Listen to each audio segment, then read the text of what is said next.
Lição 4. A Igreja e o Reino de Deus. Texto áureo. O tempo está cumprido, e o reino de Deus está próximo. Arrependei-vos e crede no Evangelho. Marcos capítulo 1, verso 15. Verdade prática. Pregar a mensagem do reino de Deus é uma importante missão da Igreja.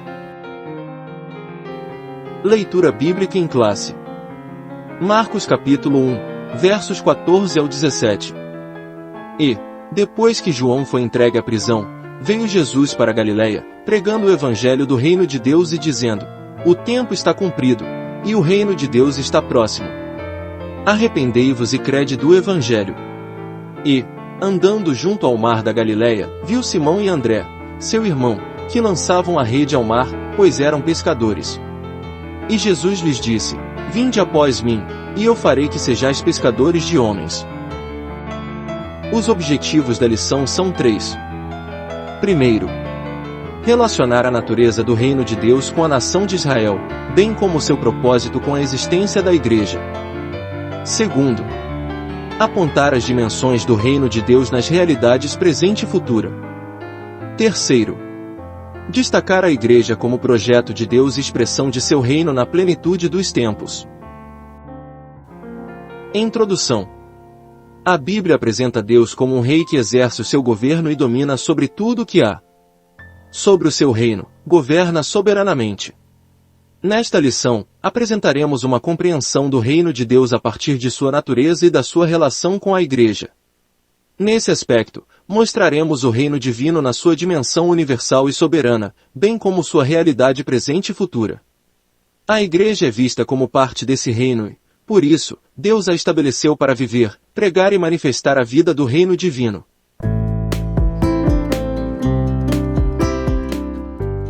Ponto 1. A natureza do reino de Deus. O reino de Deus é universal. O salmista diz que Deus é o rei de toda a terra, Salmo 47, verso 7. E, da mesma forma, Daniel afirma que Deus domina sobre o reino dos homens, Daniel 4, verso 25.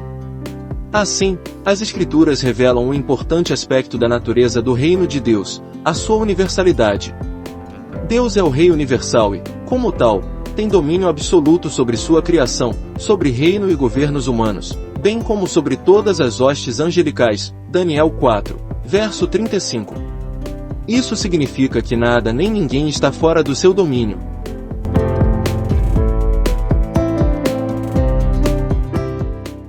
A soberania divina e os acontecimentos do mundo. Observamos que, embora o mundo siga o seu curso, Deus não perdeu nem deixou de exercer domínio sobre ele, tampouco sobre o universo criado. Um Deus que não tivesse o controle de tudo não seria Deus. Isso não significa dizer que ele seja a causa de tudo o que acontece no mundo. Significa que, embora os homens, e até mesmo o diabo e seus demônios, tenham liberdade e permissão para agirem neste mundo, contudo, essas ações não se sobrepõem à soberania de Deus. Assim Deus domina sobre todos.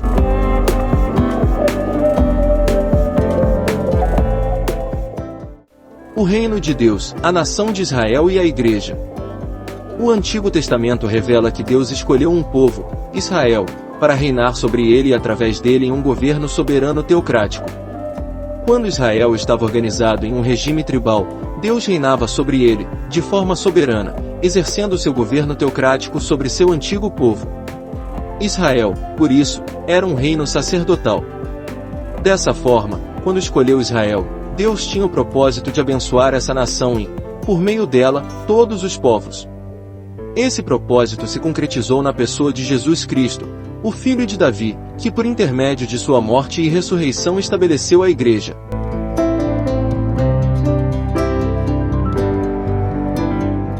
Ponto 2. A Igreja e as dimensões do reino de Deus.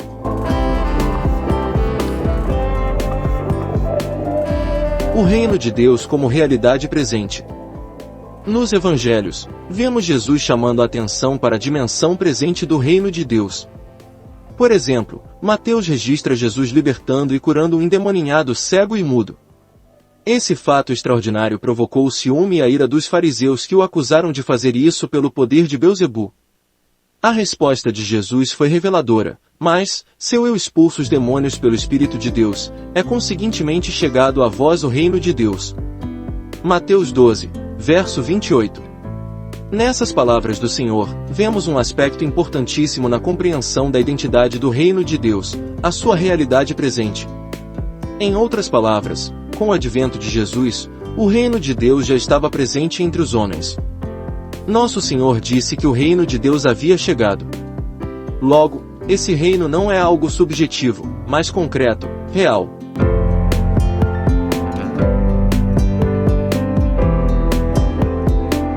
Onde está o reino de Deus?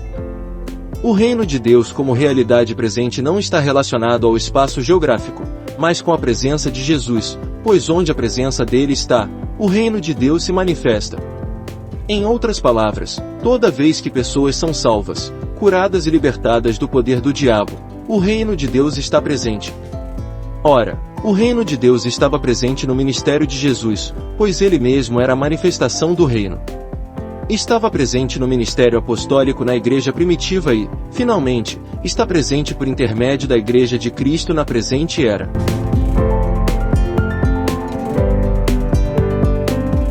O reino de Deus como realidade futura. Assim como o reino de Deus possui uma dimensão presente, ele também possui uma dimensão futura. Esse é o aspecto escatológico do reino de Deus. Escrevendo aos Coríntios, o apóstolo Paulo destaca os tipos de pessoas que ficariam de fora desse reino vindouro. 1 aos Coríntios, 6, versos 9 e 10. Embora o reino de Deus seja uma realidade presente hoje, sendo possível experimentá-lo agora, contudo, ele se manifestará na sua plenitude na era vindoura. O milênio, o reinado de 1000 anos sobre a terra, faz parte dessa dimensão futura do reino de Deus.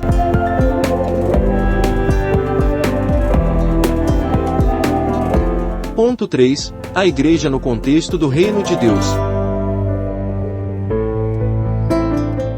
A distinção entre Igreja e Reino de Deus. Deve ser destacado que a Igreja faz parte do reino de Deus. Contudo, ela não é o reino de Deus em toda a sua expressão. O reino de Deus é mais amplo e envolve todo o povo de Deus na antiga bem como na nova aliança. A Igreja, mesmo inserida no contexto do reino, não existia no Antigo Testamento. Todavia, o reino de Deus já existia no Antigo Pacto. Assim como debaixo do Antigo Pacto, em que Israel era a comunidade do reino, a Igreja é a comunidade do reino do Novo Pacto. A Igreja expressa o reino de Deus. A Igreja foi idealizada e projetada por Deus para ser a expressão de seu reino na plenitude dos tempos. Ele não é um improviso de Deus nem um remendo que ele fez na história da salvação. Ela foi projetada e planejada, é a eleita de Deus. Isso significa que debaixo do novo pacto, Deus deu à Igreja a missão de fazer conhecido seu plano e projeto de salvação para a humanidade. É por intermédio dela que as insondáveis riquezas de Cristo se tornaram conhecidas dos principados e potestades. Aos Efésios 3, verso 10. Por meio da Igreja que o reino de Deus será conhecido na terra.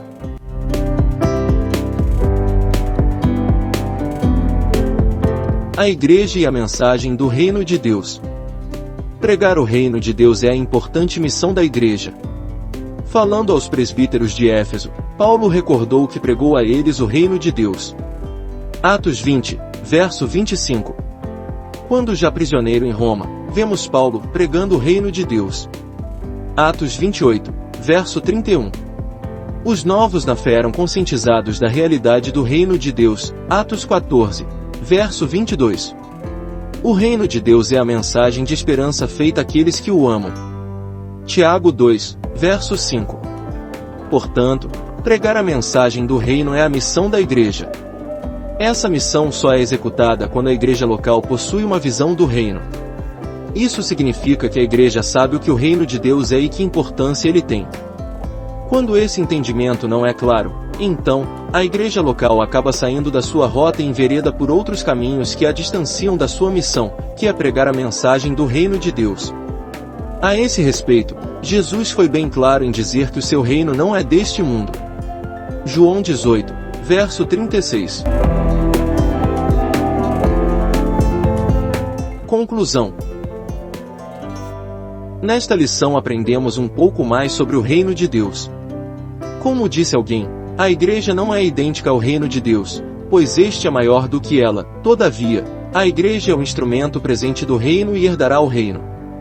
Assim, o reino de Deus, em sua plenitude, ou na sua manifestação final, incluirá todos os crentes que professaram e professarão sua fé em Cristo, o Filho de Deus.